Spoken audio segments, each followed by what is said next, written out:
अभी तक की वीडियोस में क्लास 11 में हम कंप्लीट कर चुके हैं chapter 3 motion in straight line. आज की इस वीडियो में हम शुरू करेंगे class 11 chapter 4 motion in plane. तो चलिए शुरू करते हैं। चैप्टर नंबर 4 है मोशन इन प्लेन। इस चैप्टर में मोशन के बारे में हम तो बाद में डिस्कस करेंगे। इसका जो फर्स्ट टॉपिक है वो है types of physical quantity. Types of physical quantity. तो अगर बात करें फिजिकल क्वांटिटीज की, तो फिजिकल क्वांटिटीज टू टाइप्स की होती है। लेकिन उससे पहले हम फिजिकल क्वांटिटीज को रिमाइंड कर लेते हैं। वैसे तो हम चैप्टर 2 में फिजिकल क्वांटिटीज क्या होती हैं डिस्कस कर चुके हैं, लेकिन फिर भी हम एक बार फिजिकल क्वांटिटीज को रिमाइंड कर लेते हैं। फिजिकल क्वांटिटी, तो फिजिकल क्वांटिटी के लिए मान लेते हैं हमारे पास कोई एक ऑब्जेक्ट है और इसको हम दो अलग अलग सिचुएशन में ले लेते हैं। मान लेते हैं पहले ये ऑब्जेक्ट स्टैटिक है, स्टैटिक मतलब स्थिर है, रुकी है, और फिर ये ऑब्जेक्ट जो है मूव कर रही है, मूविंग ऑब्जेक्ट है। मान लेते हैं ये ऑब्जेक्ट मूव कर रही है।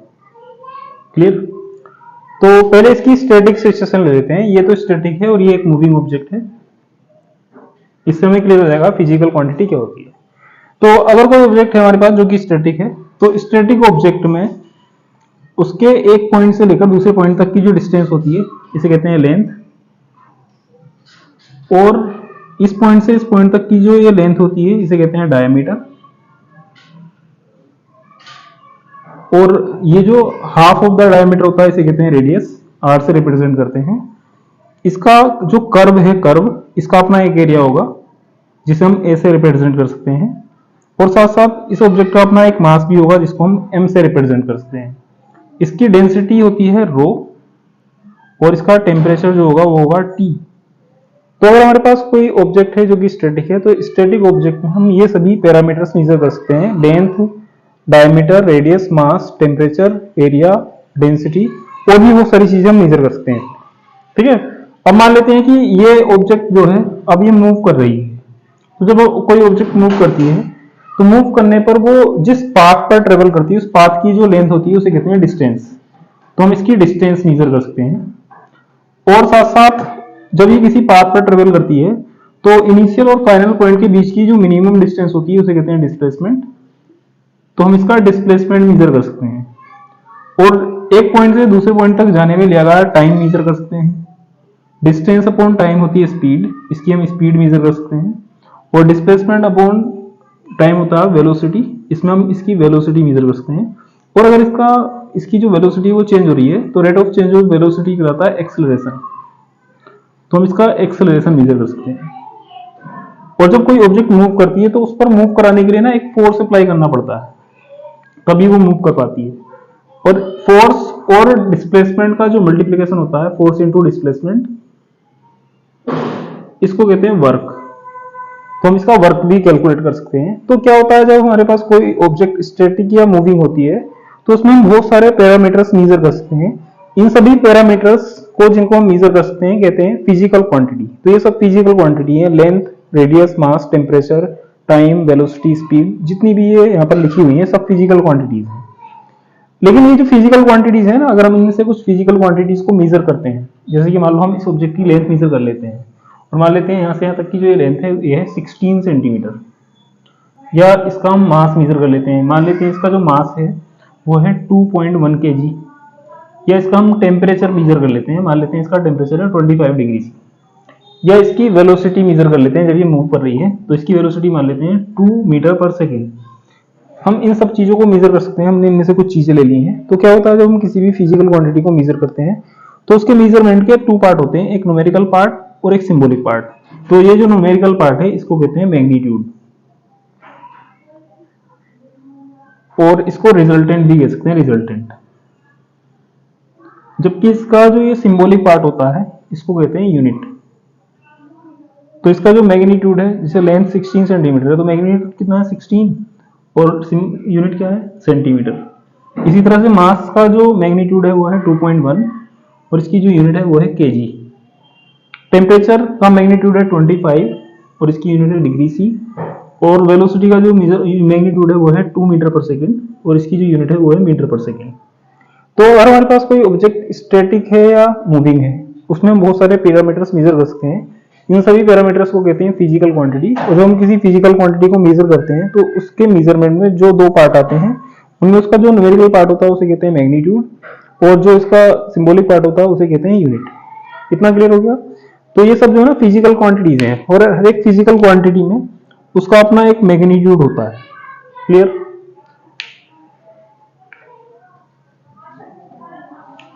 तो ये तो फिजिकल क्वांटिटीज थी जो कि हम चैप्टर 2 में भी डिस्कस कर चुके थे। अब इस चैप्टर का जो फर्स्ट टॉपिक है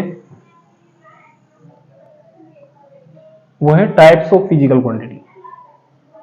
तो डायरेक्शन के बेस पर फिजिकल क्वांटिटीज टू टाइप्स की होती हैं। There are two types of physical quantity on the base of direction. On the base of direction, direction के बेस पर फिजिकल क्वांटिटीज टू टाइप्स की होती हैं, जिसमें से फर्स्ट है स्केलर क्वांटिटी,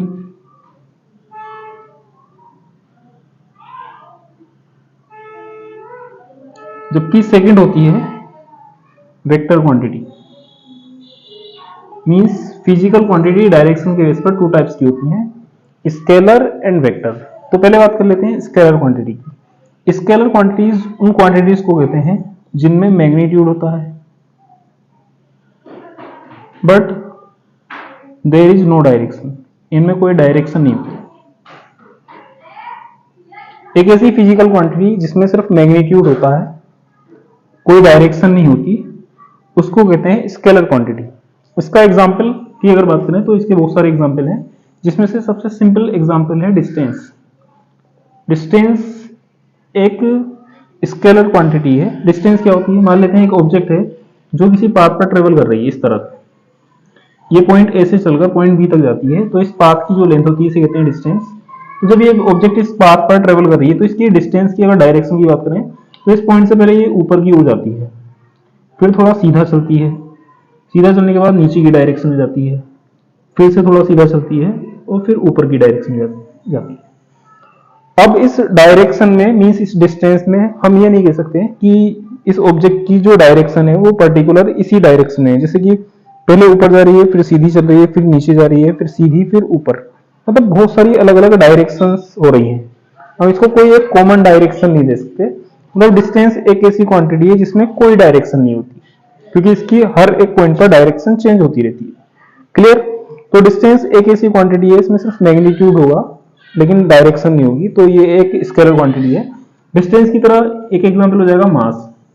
मास की अगर बात करें तो किसी भी ऑब्जेक्ट का जो मास होता है उसको हम किसी भी डायरेक्शन में मेजर करें उसका मास हमेशा सेम आएगा, और उस मास की कोई डायरेक्शन नहीं होगी। किसी भी डायरेक्शन में किसी भी प्लेस पर मेजर करने पर उसकी जो वैल्यू आएगी मींस उसका जो मैग्नीट्यूड होगा वो सेम रहेगा। तो मास एक स्केलर क्वांटिटी है। इसी तरह से डेंसिटी, वॉल्यूम और स्पीड, ये कुछ स्केलर क्वांटिटीज हैं जिनमें सिर्फ मैग्नीट्यूड होता है लेकिन कोई डायरेक्शन नहीं होती। अगर बात करें वेक्टर क्वांटिटीज की, तो वेक्टर क्वांटिटीज ऐसी क्वांटिटीज होती हैं जिसमें तीन चीजें होती हैं। फर्स्ट, इनमें मैग्नीट्यूड होता है। सेकंड, इनमें डायरेक्शन भी होती है। और थर्ड, जो कि सबसे इंपॉर्टेंट पॉइंट है, डायरेक्शन होने के साथ साथ एक और चीज होनी चाहिए, ये जो है पालन करनी चाहिए लॉ ऑफ वेक्टर एडिशन का। Obeys the laws of addition of vector. एक ऐसी फिजिकल क्वांटिटी जिसमें मैग्नीट्यूड होता है उसकी अपनी एक डायरेक्शन भी होती है, और साथ साथ ये जो है ना laws of addition of vector का पालन करती हैं, उसे कहते हैं वेक्टर क्वांटिटीज। तो अब हम देख लेते हैं कुछ एग्जांपल से क्लियर कर लेते हैं किस किस क्वांटिटी में ये तीनों चीजें होंगी। तो इसका जो सबसे सिंपल एग्जांपल है वो है फोर्स। अगर बात करें फोर्स की, तो फोर्स एक ऐसी फिजिकल क्वांटिटी है, इसका अपना एक मैग्नीट्यूड होता है जिसको हम न्यूटन में मेजर कर सकते हैं, और फोर्स की एक डायरेक्शन भी होती है। फोर्स होता है पुश एंड पुल। मतलब अगर हम किसी ऑब्जेक्ट को पुश कर रहे हैं या किसी ऑब्जेक्ट को पुल कर रहे हैं, अट्रैक्ट या रिपेल कर रहे हैं, तो उस पर एक फोर्स लग रहा है। मान लेते हैं कि हमारे पास एक बॉक्स है और उस बॉक्स को हम लिफ्ट नहीं कर सकते क्योंकि बहुत ज्यादा हैवी है, और हमें उसे किसी रूम के अंदर जो है एंटर कराना है। तो हम क्या करेंगे, उस बॉक्स को रूम के डोर की डायरेक्शन में पुश करेंगे जिससे कि वो डोर से होता हुआ रूम के अंदर एंटर कर जाए। अगर हम उसे किसी दूसरी डायरेक्शन में एंटर करेंगे तो फोर्स अप्लाई करने का कोई बेनिफिट नहीं होगा, कोई फायदा नहीं होगा। मतलब फोर्स को अप्लाई करते टाइम हमें डायरेक्शन पर ध्यान देने की जरूरत है। तो फोर्स एक ऐसी क्वांटिटी है जिसमें डायरेक्शन है, लेकिन सिर्फ डायरेक्शन होना काफी नहीं है, वो जो है laws of addition of vector को का पालन करनी चाहिए। जो क्वांटिटीज वेक्टर क्वांटिटीज होंगी उनमें मैग्नीट्यूड होगा, डायरेक्शन भी होगी, और साथ साथ वो एडिशन वेक्टर एडिशन के लॉस को का पालन करती है। क्लियर? तो फोर्स एक ऐसी क्वांटिटी है जो इन तीनों लॉस को फॉलो करती है। इसमें मैग्नीट्यूड होता है, इनमें डायरेक्शन भी होती है, और ये laws of addition of vector को फॉलो करती है, इसलिए एक वेक्टर क्वांटिटी है। और अगर कोई क्वांटिटी वेक्टर क्वांटिटी है तो वेक्टर क्वांटिटी को रिप्रेजेंट करने के लिए, क्योंकि वेक्टर क्वांटिटी में डायरेक्शन होती है, तो उसकी डायरेक्शन को रिप्रेजेंट करने के लिए एक एरो यूज करते हैं। जिस डायरेक्शन में भी वो फिजिकल क्वांटिटी होती है, अप्लाई होती है, उसी डायरेक्शन में एक एरो लगाकर उसे रिप्रेजेंट करते हैं। और इस एरो का जो बैकवर्ड पॉइंट होता है, पीछे वाला पॉइंट, इसे कहते हैं टेल, और जिसका टॉप होता है इसे कहते हैं हेड। और टेल और हेड के बीच की जो लेंथ होती है इसे कहते हैं मैग्नीट्यूड ऑफ द वेक्टर।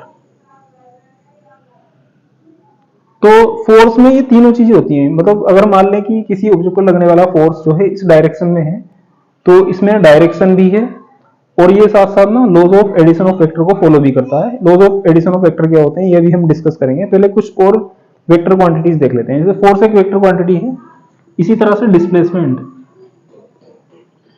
भी एक वेक्टर क्वांटिटी होती है। डिस्प्लेसमेंट होता है वो एक वेक्टर क्वांटिटी है। किस तरह से ये देख लेते हैं। जैसे कि ये जो है क्या है, distance, path of the length travel by an object is called distance. किसी ऑब्जेक्ट द्वारा ट्रेवल किए गए पाथ की जो ये लेंथ होती है इसे कहते हैं डिस्टेंस। लेकिन अगर हम इनिशियल और फाइनल पॉइंट को एक स्ट्रेट लाइन से मिला दें तो ये जो ना इन दोनों पॉइंट के बीच की मिनिमम डिस्टेंस होती है, तो इसे कहते हैं डिस्प्लेसमेंट। मान लेते हैं ऑब्जेक्ट यहाँ से चलकर यहाँ जा रही है, तो ये तो इसकी डिस्टेंस है। लेकिन अगर डिस्प्लेसमेंट के हिसाब से देखेंगे तो ऑब्जेक्ट इस तरह से जा रही है आगे की तरफ, तो ये डिस्प्लेसमेंट है। और डिस्प्लेसमेंट की अगर डायरेक्शन देखेंगे तो हर एक पॉइंट पर एक ही तरफ दिखाई देगा। मतलब डिस्प्लेसमेंट एक ऐसी फिजिकल क्वांटिटी इसमें डायरेक्शन होती है, लेकिन डिस्टेंस की अलग अलग डायरेक्शन होने की वजह से इसकी कोई एक कॉमन डायरेक्शन नहीं होती। तो डिस्प्लेसमेंट में भी डायरेक्शन होती है, इसी तरह से वेलोसिटी में भी डायरेक्शन होती है, एक्सेलरेशन, और ये कुछ फिजिकल क्वांटिटीज हैं, फोर्स, डिस्प्लेसमेंट, वेलोसिटी, एक्सेलरेशन, जिनमें डायरेक्शन होती है, और साथ साथ ये laws of addition of vector को फॉलो भी करती हैं। तो ये सब वेक्टर क्वांटिटीज हैं। जैसे अगर बात करें फोर्स की, तो फोर्स को रिप्रेजेंट करते हैं एफ से, डिस्प्लेसमेंट होता है एस, वेलोसिटी होती है v, और एक्सेलरेशन को स्मॉल ए से रिप्रेजेंट करते हैं। क्योंकि ये सब फिजिकल क्वांटिटी वेक्टर क्वांटिटी है तो इनमें डायरेक्शन होगी, और जिस क्वांटिटी में भी डायरेक्शन होती है उसकी डायरेक्शन को रिप्रेजेंट करने के लिए उस पर एक एरो लगा देते हैं। ये एरो ये शो करता है कि इसमें डायरेक्शन है, और अगर किसी क्वांटिटी में डायरेक्शन है तो उसको कहते हैं वेक्टर क्वांटिटी। मतलब इन क्वांटिटीज को वेक्टर फॉर्म में इस तरह से लिखेंगे। Clear?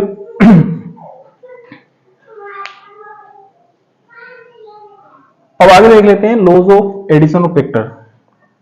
Laws of addition of vector क्या होते हैं?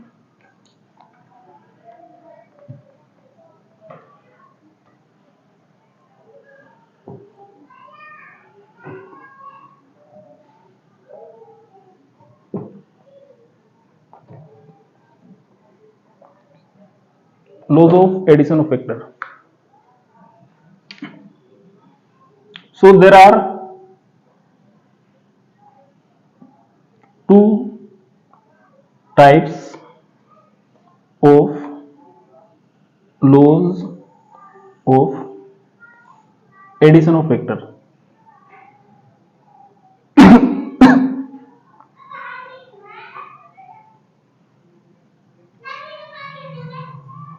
एडिशन ऑफ वेक्टर, वेक्टर को ऐड करने के लिए दो लॉज होते हैं, जिसमें से पहला जो लॉ है फर्स्ट वो है लॉ ऑफ ट्रायंगल, और जो दूसरा लॉ है सेकंड वो है लॉ ऑफ पैरेललोग्राम।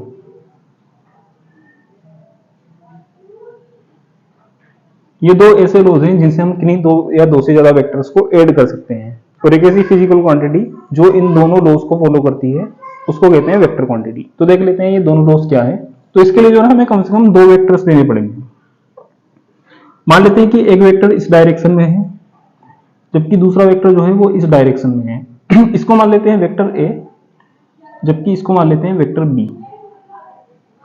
और हमें इन दोनों वेक्टर्स को ऐड करना है। तो ऐड करने के लिए हमारे पास 2 लॉ हैं, लॉ ऑफ ट्राइंगल और लॉ ऑफ पैरेललोग्राम। तो पहले हम लॉ ऑफ ट्राइंगल से इन दोनों वेक्टर को ऐड कर लेते हैं। तो लॉ ऑफ ट्राइंगल से किन्हीं भी 2 वेक्टर को ऐड करने के 2 मेथड होते हैं और लॉ ऑफ पैरेललोग्राम से भी उन दोनों वेक्टर्स को हम 2 अलग-अलग मेथड से ऐड कर सकते हैं। तो क्या होता है जब हम किन्हीं 2 वेक्टर्स को लॉ ऑफ ट्राइंगल से ऐड करते हैं तो लॉ ऑफ ट्राइंगल से ऐड करने के लिए पहले हम कोई एक वेक्टर लेते हैं और उस वेक्टर की हेड पर दूसरे वेक्टर की टेल को शिफ्ट करते हैं डायरेक्शन को बिना चेंज किए, और हमें उन वेक्टर की लेंथ भी उतनी रखनी है जितनी की दी गई है। तो मान लेते हैं हमारे पास ये 2 वेक्टर हैं ए और बी जिनको हम लॉ ऑफ ट्राइंगल से ऐड करना चाहते हैं। तो इनको हम 2 तरीके से ऐड कर सकते हैं, फर्स्ट और सेकंड। तो पहले तरीके से ऐड करने के लिए पहले हम ले लेंगे वेक्टर ए। अब हम इसके साथ वेक्टर बी को ऐड करेंगे। तो लॉ ऑफ ट्राइंगल से 2 वेक्टर को ऐड करने के लिए दूसरे वेक्टर की टेल को पहले वेक्टर की हेड पर इस तरह से शिफ्ट करते हैं कि उसकी डायरेक्शन वही रहे जो दी गई है। तो जैसे कि वेक्टर बी इस डायरेक्शन में है तो इसकी जो टेल है ना वेक्टर ए की हेड पर लाकर रखेंगे। और फिर इसके बाद वेक्टर बी की हेड को वेक्टर ए की टेल से मिलाएंगे। तो ये जो लाइन आएगी ना ये इन दोनों के एडिशन को शो करती है। अगर ये वेक्टर ए है और ये वेक्टर बी है तो ये शो करती है वेक्टर ए प्लस बी को। इसी तरह से हम जो है जैसे हमने पहले वेक्टर ए लिया फिर वेक्टर ए की हेड पर वेक्टर बी को शिफ्ट किया, तो इसी तरह से हम ऐसा कर सकते हैं कि पहले हम वेक्टर बी ले लें। जैसे वेक्टर बी इस डायरेक्शन में है तो वेक्टर बी को इसी डायरेक्शन में ले लेंगे और लॉ ऑफ ट्राइंगल में जब दूसरा वेक्टर लेते हैं तो दूसरे वेक्टर की टेल को पहले वेक्टर की हेड पर शिफ्ट करते हैं। तो ये दूसरा वेक्टर है और ये इसकी टेल है। इसकी टेल को हम इस वेक्टर की हेड पर इसी डायरेक्शन में इसी तरह से शिफ्ट कर देंगे, डायरेक्शन को चेंज किए बिना। फिर क्योंकि ये था वेक्टर बी और ये है वेक्टर ए, अब ऐसा करेंगे कि इस वेक्टर की हेड को इस वेक्टर की टेल से मिलाएंगे। तो ये जो लाइन आई है ये इन दोनों के सम को रिप्रेजेंट करती है। अगर ये वेक्टर ए और ये वेक्टर बी है तो ये रिप्रेजेंट करती है vector A plus vector B. इसी तरह से दूसरा जो लॉ है वो है लॉ ऑफ पैरेललोग्राम। अगर हम इन दोनों वेक्टर्स को लॉ ऑफ पैरेललोग्राम से ऐड करते हैं तो लॉ ऑफ पैरेललोग्राम में जब किन्हीं भी 2 वेक्टर्स को ऐड करते हैं तो या तो उनको टेल टू टेल ज्वाइन करते हैं या हेड टू हेड ज्वाइन करते हैं। मतलब हम इसमें भी 2 अलग अलग तरीकों से इन 2 वेक्टर को ऐड कर सकते हैं। तो पहले हम इन दोनों वेक्टर्स को टेल टू टेल ज्वाइन कर लेते हैं और जब 2 वेक्टर को टेल टू टेल ज्वाइन करते हैं तो इनकी डायरेक्शन और इनकी लेंथ को उतना ही लेंगे जितना ही दी गई है। तो पहला मेथड जैसे कि ये वेक्टर है ना तो वेक्टर एक हम इसी डायरेक्शन में ले लेंगे। फिर ये दूसरा वेक्टर है तो वेक्टर बी की टेल को वेक्टर बी की वेक्टर ए की टेल पर रखेंगे उसी डायरेक्शन को चेंज किएगा। तो लॉ ऑफ पैरेललोग्राम में इसके बाद क्या करते हैं, इसके बाद ऐसा करते हैं कि एक वेक्टर की हेड से दूसरे वेक्टर के पैरेलल एक लाइन ड्रॉ करते हैं जो लेंथ में उसके बराबर ही होनी चाहिए जितनी की ये है। फिर दूसरे वेक्टर की हेड से इस पहले वाले वेक्टर की के पैरेलल एक लाइन ड्रॉ करते हैं और इसकी लेंथ भी इतनी होनी चाहिए जितनी की इसकी है और इन दोनों लाइन को रोटेट कर देते हैं। ये दोनों लाइन जिस पॉइंट पर इंटरसेक्ट करती हैं उस पॉइंट को इनकी टेल टू टेल ज्वाइनिंग से मिला देते हैं। अगर ये वेक्टर ए है और ये वाला वेक्टर बी है तो ये line vector A plus B को रिप्रेजेंट करती है, मतलब ये इनके सम को शो करती है। ठीक उसी तरह से हम एक और तरीके से इन दोनों वेक्टर को ऐड कर सकते हैं। अभी तो हमने टेल टू टेल इन वेक्टर को ज्वाइन किया है। दूसरा तरीका है कि इनकी हेड को हेड से ज्वाइन कर दें। तो इसके लिए हम पहले एक वेक्टर ले लेते हैं वेक्टर ए इस डायरेक्शन में जिसमें वो है। फिर हम इस वेक्टर की हेड पर दूसरे वेक्टर बी की हेड को रखेंगे उसकी डायरेक्शन को चेंज किए बिना इस तरह से। ये दोनों की हेड एक साथ मिल गई। अब ऐसा करेंगे पहले वाले वेक्टर की टेल से दूसरे वेक्टर के एक पैरेलल लाइन ड्रॉ करेंगे जो लेंथ में उतनी ही बड़ी होनी चाहिए। फिर दूसरे वेक्टर की टेल से इस पहले वाले वेक्टर की के पैरेलल एक लाइन ड्रॉ करेंगे इस तरह से और इन दोनों लाइन को भी डॉटेड कर देंगे जैसे कि हमने ऊपर किया था। तो अगर हम इनकी head to head intersection point को इन दोनों लाइन के इनिशियल पॉइंट से इस तरह से ज्वाइन कर दें और अगर ये वेक्टर ए है और ये वाला वेक्टर बी है तो ये जो रिजल्टेंट लाइन है ये इनके सम को रिप्रेजेंट करती है और ये होता है ए प्लस बी। तो हम किन्हीं 2 वेक्टर्स को 2 अलग अलग लॉस से ऐड कर सकते हैं, लॉ ऑफ ट्राइंगल और लॉ ऑफ पैरेललोग्राम। हम दो वेक्टर को लॉ ऑफ ट्राइंगल से ऐड करें या लॉ ऑफ पैरेललोग्राम से, जो उनका रिजल्टेंट वेक्टर आता है उसकी डायरेक्शन भी हमेशा एक ही रहती है और साथ साथ उसकी लेंथ भी उतनी रहती है जितनी की हमने लॉ ऑफ ट्राइंगल में ऐड किया है या लॉ ऑफ पैरेललोग्राम में ऐड किया। मतलब हम किन्हीं भी दो वेक्टर्स को किसी भी लॉ से ऐड करें, दोनों में जो रिजल्टेंट वेक्टर आएगा उसकी डायरेक्शन और साथ साथ उसकी लेंथ हर एक मेथड से बराबर ही आएगी। तो इस तरह से हम दो वेक्टर को ऐड कर सकते हैं। और ऐड करने के दो लॉ हैं, जिसमें से पहला लॉ है लॉ ऑफ ट्राइंगल और दूसरा लॉ है लॉ ऑफ पैरेललोग्राम। मतलब फिजिकल क्वांटिटी में मैग्नीट्यूड है, उसमें डायरेक्शन है और साथ साथ वो इन दोनों लॉ का पालन करती है, तो उसे कहते हैं वेक्टर क्वांटिटी। और इन दोनों लॉ का पालन करने का मतलब है कि हम इन दोनों लॉ से उन दोनों वेक्टर्स को ऐड कर सकते हैं। अब हम एक ऐसी फिजिकल क्वांटिटी ले लेते हैं जो जिसमें मैग्नीट्यूड भी होता है, डायरेक्शन भी होती है, लेकिन वो इन दोनों लॉस का पालन नहीं करती। तो एक ऐसी फिजिकल क्वांटिटी है इलेक्ट्रिक करंट।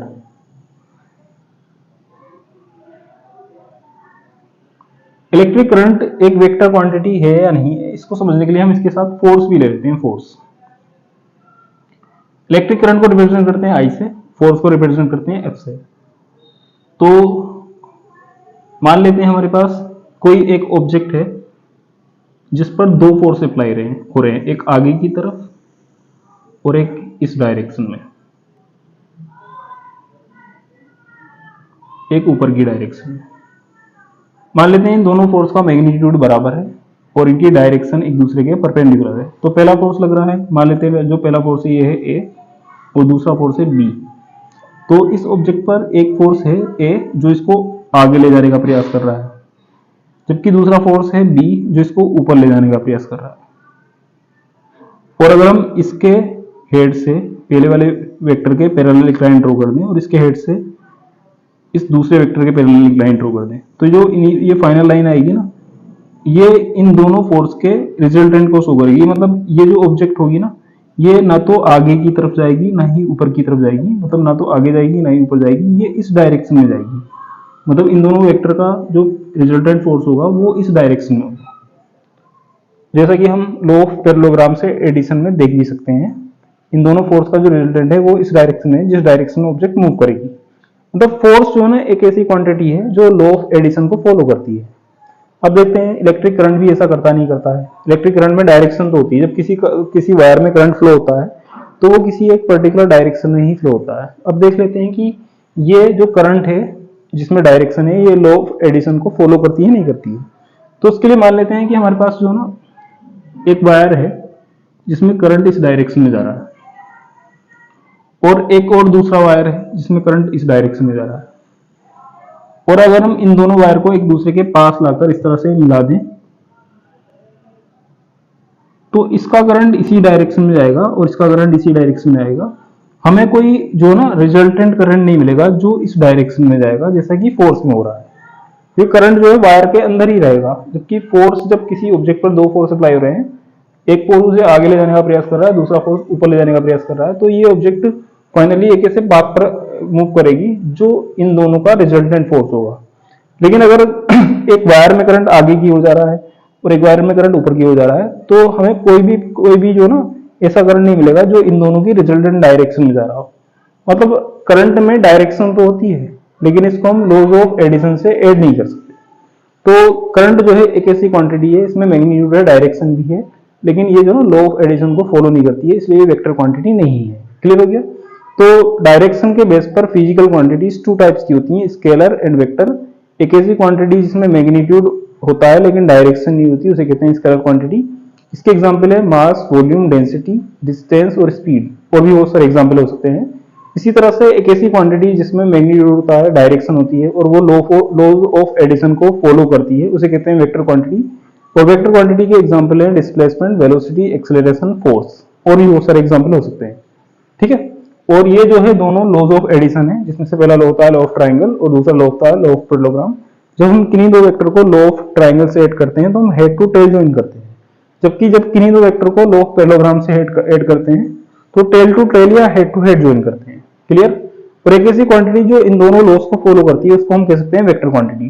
जैसे फोर्स इन दोनों को फॉलो करती है तो एक वेक्टर क्वांटिटी है, जबकि करंट नहीं करती तो ये वेक्टर क्वांटिटी नहीं है। क्लियर? तो इस वीडियो में अगर किसी को भी कहीं पर भी कोई कंफ्यूजन रहा हो तो कमेंट बॉक्स में कमेंट कर सकते हैं। Thank you.